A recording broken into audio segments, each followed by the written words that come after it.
السلام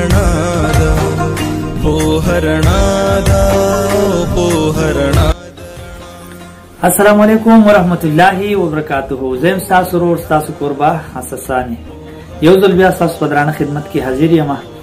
ګرانو کتونکو د یو مسافر ورور یو پیغام درته شیر کوم، دا سره وګورئ. خو دا غره مخکې به زه تاسو سره څو خبرې وکړم.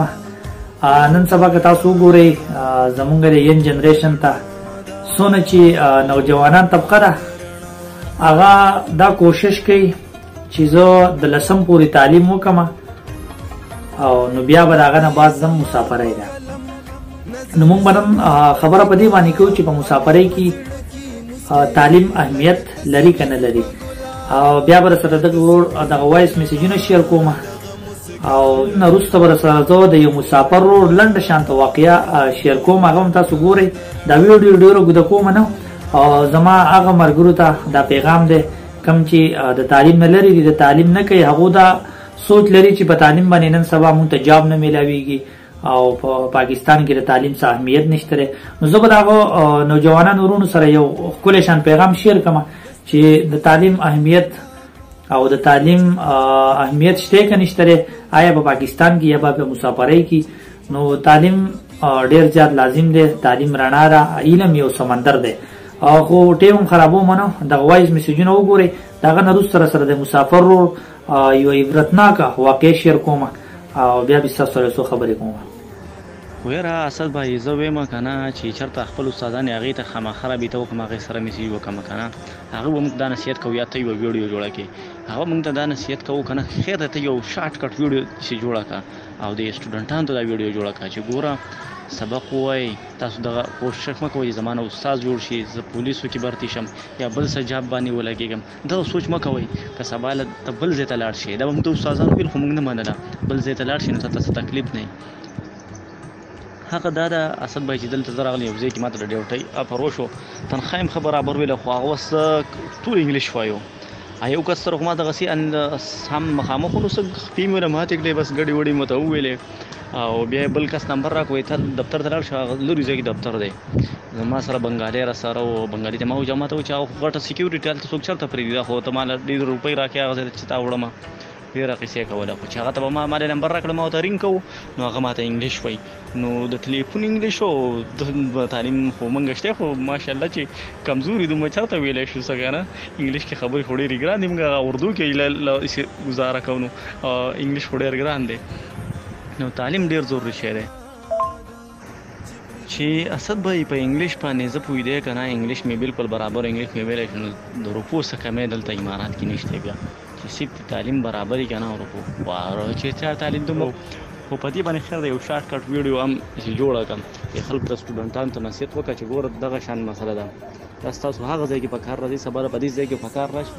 نو موږ نن دغه ارمان کوو چې په انګلیش کې دغه برابر وی که نه، تنخواګانو بیا څه کمی نه و، هر سړي به کوشش کولی زما خپله راځه زما خپله راځه. او ما پسې د څو ځای نه بس رینګ وشو، ما ته بس د تعلیم خبره کوي څنګه لوکیشن سیسټم خو هغه الریډي هر چا ته شکر دی معلوم دی، لوکیشن باندې مشکل نه ده چې کوم ځای ته ګاډه وي هغه به رسومه. خو دې شی زبان مین شی زبان دی چې هلته ما ته انګلیش نه دی معلوم، چې انګلیش معلوم وي بیا به تنخواه ماشاءالله چې ډېره ښه وي، بیا به دې مزې کولې. خو کوشش وسم کوو که چېرته خیر دی چې لینګویج کلاسونه ووي پرې په موبایل کې وګورو، خو موبایل د سړی چېرته وزګارېږي، کله به یو څه ویډیو وګورې کله بل څه ویډیو وګورې. اسد بھائی میسیجونه مې ته زیات کړلې، یو میسیج راته کوم خو زم آرام کوم که نه چې کال مې ورته کړی وی که پوره قصه به م کړی خو انشاءالله که مازدیګر زما سره ماسخوتن ته ټایم میلاو شو ته چېرته دغه وایس میسیجونه تاسو وکړه. دا زموږ یو ورور دی په دوبۍ کې دی چې هغه ما ته دا وایس میسیجونه کول چې ته د ینګ جنریشن ته را پیغام ورکړه چې تاسو تعلیم وکړئ، تاسو د دې شوق مه کوئ چې زه به تعلیم وکړم ما ته به جاب نه میلاویږي. په مسافرۍ کې د تعلیم ډېر غټ اهمیت دی. که زموږ سره تعلیم وي موږ ته به هره لار ډېره زیاته کولا وي، په هره لار باندې به موږ ورتلی شو. چې کوم ځای کې موږ دفتر ته ورځو به د چا نه تپوس نه کوو. که تاسو خاص کر پښتانه وګورئ نو تپوس کوئ دا چېرته ناست دی، دا ډاکټر به چېرته وي، په دې دفتر کې به دا شی چېرته کېږي. که چېرې زموږ سره تعلیم او علم راسره وي نو د هېڅ چا نه تپوس پوښتنه نشته، رڼا ده. او بل مې درته ویل چې د مسافر ورور یو واقعه در سره شیر کومه. زما یو ملګری دی په دوبۍ کې دی، هغه ما ته خپله قصه کوله چې زه په دوبۍ کې یم مسافر یم، ما ته به دلته مور و پلار ویل چې تعلیم وکړم، ما به تعلیم نه کاوه زه چې کله دوبۍ ته لاړم مسافرۍ له نو ماته چلته کې یو سوارلی رینګو کې یو پسنجر رینګو کې زه په هغه پسې ځم نو زه بلډینګانو ته وګورم. دا څونه د افسوس خبره ده بیا زموږ د پښتنو لپاره نورونو او بیا خاص کر پښتنو ین جنریشن تعلیم حاصل کوي. علم یو رڼا ده د دې لپاره نه چې زه پیجاب وکم ماته دې تنخوا میلاو شي. علم چې ستاسو در سره تا ته بهر لار ډېره په اسانه کولاو میلاوي. نو هغه دا وایي چې زه به بلډینګانو ته ګورم او په پسنجر پسې رسم هغه سوارلۍ بیا راخېږم. ماته ډېر زیات مشکلات ډېر زیات خفه شم ډېر زیات افسوس راته راشي که چېرې زمانه دا ټیم نه وي تر شی ما تعلیم حاصل کړی نن به ماته دا مشکلات نه وي او دغه بلډینګانو په عکاسۍ باندې وایي زه دغه سوارلۍ رسوم. دا څونه د افسوس خبره زموږ د پښتنو لپاره. نو څونه چې زموږ پښتانه ورونه دي تعلیم وکړي د دې لپاره نه چې ماته حجاب میلاو شي. تعلیم تاسو ته حل لار رڼا کوي.